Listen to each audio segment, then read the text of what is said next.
Hi hello నమస్తే. Welcome back to our channel అని విజ్ life style.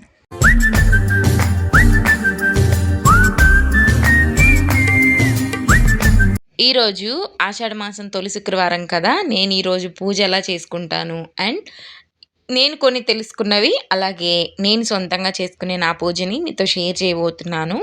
అంటే శ్రావణ మాసమే కాదండి, ఆషాఢ మాసం కూడా ప్రతి గురువారం, శుక్రవారం పూజ చేసుకోవడం వల్ల ఆర్థిక పరిస్థితులు అనేవి చాలా వాటికి మెరుగుపడతాయి. ఈ ఆషాఢ మాసంలో పూజలు చేసుకోవడం వలన ఆర్థిక పరిస్థితి మెరుగయ్యి వరలక్ష్మి వ్రతానికి మనకి కావాల్సిన స్తోమత అనేది మెరుగుపడుతుందనమాట. సో, అందుకని ఇలా మన పెద్దవాళ్ళు చెప్తూ ఉంటారనమాట. నేను తెలుసుకున్నది కూడా ఇది. ముందుగా నేను తులసమ్మ దగ్గరైతే పూజ చేసేసాను. ఇక్కడ నిమ్మ దీపం అయితే పెట్టుకున్నానండి. నిమ్మ దీపం పెట్టుకోవడం వల్ల అది కూడా ప్రత్యేకంగా ఆషాఢ శుక్రవారం కానీ, గురువారం కానీ అప్పులు ఉన్నవాళ్ళు అలా అయితే కొంచెం ఆ ఇబ్బందులనేవి పోతాయనమాట. సో, నాకు తెలిసిన విషయం ఇదొకటనమాట. నిమ్మ దీపం పెట్టేటప్పుడు చూపించకూడదండి. అందుకని నేను వీడియో తీయలేదు. తులసమ్మ దగ్గర పూజ అయిపోయిందండి. ముందుగా పూజ చేసుకునే ముందు మనం స్నానం చేసిన తర్వాత చేతి నిండా గాజులు, అలాగే నుదుటిన కుంకుమ, అలాగే నొసటిన కుంకుమ పెట్టుకోవాలి. అలాగే కాళ్ళకి పసుపు కంపల్సరీగా రాసుకోవాలి. మన జుట్టు తల ఆరకపోయినా సరే అల్లుకొని పువ్వు పెట్టుకొని పూజ చేయాలండి. ఇవి నేను పాటించేవి పూజకు ముందు. సో, మీకు నచ్చితే మీరు కూడా పాటించండి. ఇక్కడ నేను 3 రకాల పువ్వులతోటైతే పూజ చేసినాను. ఇవన్నీ మన ఇంట్లో చెట్లకు కాసినవి. ఇక్కడైతే ఇంకొక విషయం ఏంటంటే, దీపారాజనకి సంబంధించిన బ్రాసో ఐటెమ్స్ ఏవైనా సరే మనం శుక్రవారం రోజైతే క్లీన్ చేయకూడదు. పటాలైనా సరే అవైనా సరే ముందు రోజే క్లీన్ చేసుకొని పెట్టుకోవాలండి.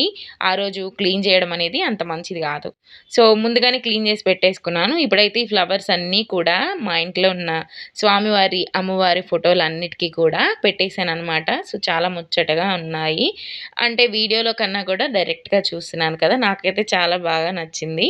ఇక్కడ కుందులు నేను ముందు రోజే క్లీన్ చేసేసి పెట్టేసుకున్నాను అనమాట. ఇప్పుడు వీటికి పసుపు కుంకుమతోటి పూజ చేసుకుంటున్నాను. ఇలాగా పైన 5 ఉన్నాయి కదా, 5 సైడ్‌లు దీపం పెట్టుకోవడానికి. అలాగే కింద గూడా 5 బొట్లు, పైన గూడా 5 బొట్లతోటి పసుపు పెట్టేసి, తర్వాత కుంకుమ పెట్టేసి పూజ చేసుకున్నాను. పైన ఇక్కడ కనిపిస్తుంది గదా, దీపంకి పైన అక్కడ మాత్రం నేను నూనె పోసాక మాత్రమే కుంకుమ పెడతాను.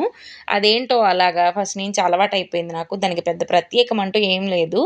ముందైతే ఇదంతా పసుపు కుంకాలు పెట్టేస్తాను. అక్కడ మాత్రం దీపం ఎలిగిచ్చే ముందే కుంకుమ పెట్టి దీపం వెలిగిస్తాననమాట.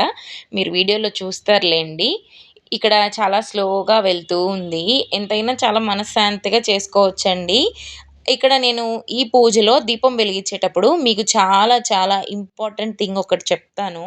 మీరు స్కిప్ చేయకుండా చూడండి. మీకు ఇది గనక యాడ్ చేసేసుకొని దీపారాధన చేసుకుంటే ఇంట్లో మగవాళ్ళకి కానీ, పిల్లలకి కానీ, యాజ్ యూజువల్‌గా మనకి కానీ చాలా మనశ్శాంతి ఉంటుంది. ఆ దీపం స్పెషాలిటీ ఎందుకు మారుతుంది, అందులో ఏం యాడ్ చేశాననేది నేను చెప్తాను. ఇది చాలామంది యూజ్ చేసే ఉంటారు. కాపోతే నేను యూజ్ చేస్తున్నాను కాబట్టి మీతో షేర్ చేస్తున్నాను. అలాగే ఇలా బొట్లు పెట్టుకొని పూజించుకున్న తర్వాత ఒత్తులనైతే 2 కలిపి ఒక దీపంలాగా ఒక్కొక్క దాంట్లో 2 దీపాలుగా నేనైతే వెలిగించుకుంటున్నానండి. కావాలంటే 2 ఒత్తుల కింద ఒక్కొక్క దీపమైనా 2 దీపాలుగా ఎలిగించేసుకోవచ్చు 2 పిమిదిల్లో. లేదు ఒకటే ఉందనుకుంటే ఇలాగా 4 ఒత్తుల్ని 2 దీపాలుగా చేసుకొని వెలిగించేసేసుకోవచ్చు ఒక ప్రమిదిలోనే. నేనైతే ఇలా అరేంజ్ చేసుకున్నాను. ఇప్పుడు బొట్టు పెట్టాను. పైన మనం పసుపు పెట్టుకున్నాం కదా, ఇప్పుడు బొట్టు పెట్టేసి వాటి ప్లేస్‌లలో అంటే నేను ఎక్కడ దీపం పెట్టాలి అనుకుంటున్నానో ఇంక కదపకుండా అక్కడైతే పెట్టేశాక దీపం అయితే వెలిగిస్తాను. ఇక్కడ నేను పూజకు సంబంధించిన ఏవైనా సరే న్యాచురల్ థింగ్సే యూజ్ చేస్తానండి. మనం ఫుడ్‌కి ఎంతైతే కేర్ తీసుకుంటామో ఇలా అరోమా థింగ్స్ కూడా మనం చాలా జాగ్రత్తగా ఉండాలి. మా ఇంట్లో ఒకళ్ళు కాదు, 3 పిల్లలున్నారు. వాళ్ళకి బ్రీత్ సెన్స్‌కి చాలా డేంజర్ అవి. సో, ఇక్కడ నేను చూపించేది జవాదు పౌడర్ అండి. దీన్ని మనం ఒక చిటికెడు లెక్కన దీపంలో వేసుకొని దీపం వెలిగించుకుంటే ఇల్లు మొత్తం ఒక మంచి పాజిటివ్ వైబ్‌తోని మంచి స్మెల్ వస్తూ ఉంటుంది. ఇది మనం దీపం వెలిగించాక దీపం మొత్తం కొండెక్కే వరకి కూడా మంచి స్మెల్ వస్తుంది. ఆ స్మెల్ అరోమా మొత్తం ఒక డే మొత్తం ఉంటుందండి. చాలా మంచిగా ఉంటుంది. అండ్ ఇంట్లో మగవాళ్ళు కానీ, పిల్లలు కానీ చాలా మనశ్శాంతిగా ఉంటారు. ముందు బయట చికాకులు అవన్నీ వదిలేసేసి ఇంట్లోకి రాగానే చాలా ప్రశాంతంగా ఉంటారు.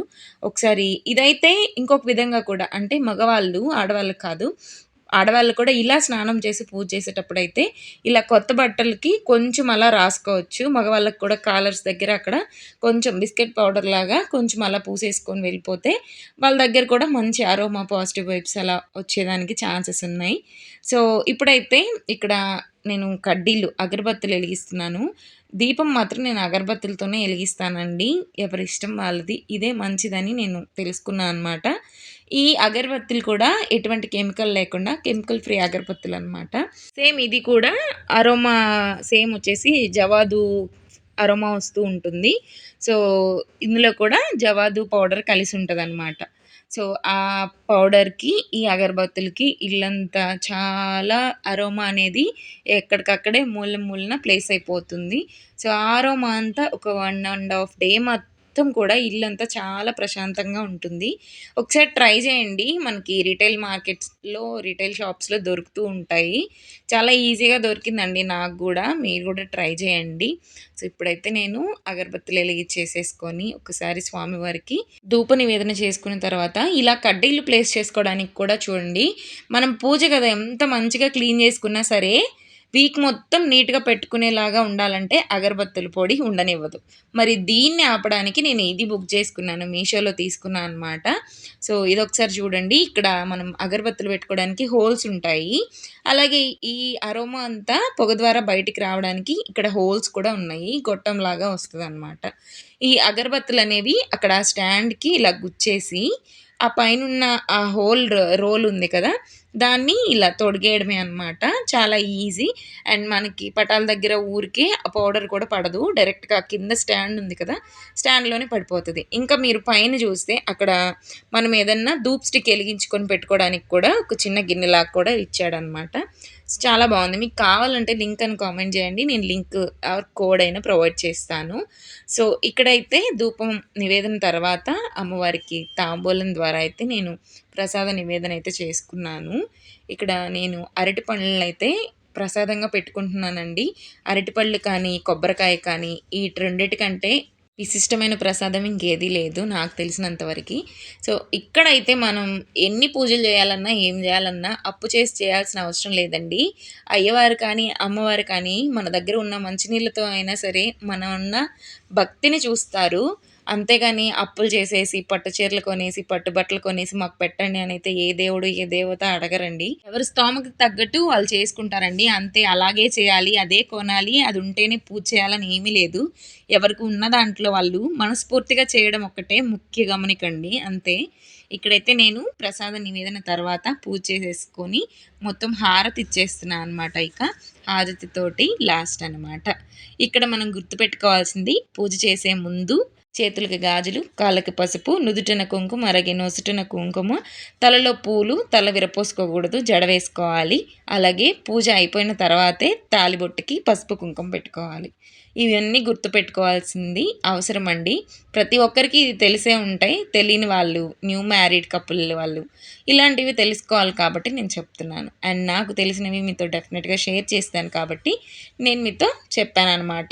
అండ్ ఇప్పటితో అయితే నా పూజ డన్ అండి. చాలా మనశ్శాంతిగా, ప్రశాంతంగా అయితే పూజ చేసేసుకున్నాను. పొద్దున్నే చేద్దామంటే హడావిడిగా చేస్తున్నామంటే చేస్తున్నాం అన్నట్లు చేస్తారు. అండ్ ఇంకొక విషయం ఏంటంటే ఇక్కడ కావాలంటే ఒక రూపుని నివేదించుకొని కుంకుమార్చన కూడా చేసుకోవచ్చు. అమ్మవారిని మనసులో స్మరించుకుంటూ ఏ మంత్రాలు రాకపోయినా శ్రీమాత్రే నమః అనుకుంటూ కూడా చేసేసుకోవచ్చు. లేదు తెలిసిన తెలియని పూజలు ఎందుకులేండి అనుకుంటే ఇలా సింపుల్‌గా పూజ చేసేసుకోవచ్చు.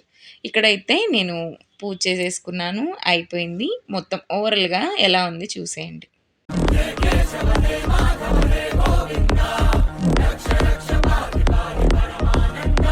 పూజ చేసుకోవడం అనేది మనం దేవుళ్ళ కోసం చేయడం కాదండి. మన మనశ్శాంతికి, అలాగే మన ఇంట్లో వాళ్ళ మనశ్శాంతికి చేసుకోవాలి. అండ్ ఇదొక పాజిటివ్ వైబ్ అనమాట. ఇంట్లో ఏదైనా నెగటివిటీ ఉన్నా సరే, ఏ రోజుకి ఆ రోజు రిమూవ్ చేయడానికి పూజ చేసుకుంటాము. అంతేగాని దేవుడి కోసం మనం చెయ్యము. మన కోసమే మనం జేసుకోవడం అనేదే పూజ. సో, నాకు తెలిసినంతలో నేనైతే పూజ చేసేసుకున్నాను. అండ్ ఏమన్నా నేను చెప్పిన దాంట్లో, చేసిన దాంట్లో తప్పులేమన్నా ఉంటే క్షమించండి. అండ్ నా ఛానల్‌లో ఉన్న కొద్దిపాటి సబ్స్క్రైబర్స్ అందరూ కూడా ఆర్థిక పరిస్థితిగా కానీ, ఆరోగ్య పరిస్థితి కానీ చాలా బాగుండాలని మనస్ఫూర్తిగా స్వామివారిని, అమ్మవారిని కోరుకుంటున్నాను. నా సబ్స్క్రైబర్స్ అందరూ కూడా నన్ను చాలా బాగా సపోర్ట్ చేస్తున్నారు. సో, మీరిలాగే సపోర్ట్ చేస్తూ ఉండాలి. అండ్ నేను ఇలాగే మంచి మంచి వీడియోస్ మీకోసం చేస్తూ ఉంటాను. పూజ సక్సెస్ఫుల్‌గా కంప్లీట్ అయిపోయిందండి. అండ్ ఈరోజంతా చాలా మనశ్శాంతిగా ఉంటుంది నాకింకా. సో, మీరు కూడా ఈ విధంగా చేసుకొని ప్రతి శుక్రవారం కూడా హ్యాపీగా మనశ్శాంతిని పొందండి. అలాగే అమ్మవారి కృపా కటాక్షాలను పొందాలి అని మనస్ఫూర్తిగా కోరుకుంటున్నాను. అండ్ ఈ వీడియో ఇంతతో ఎండ్ చేసేద్దాము. శ్రీమాత్రే నమః. బాయ్.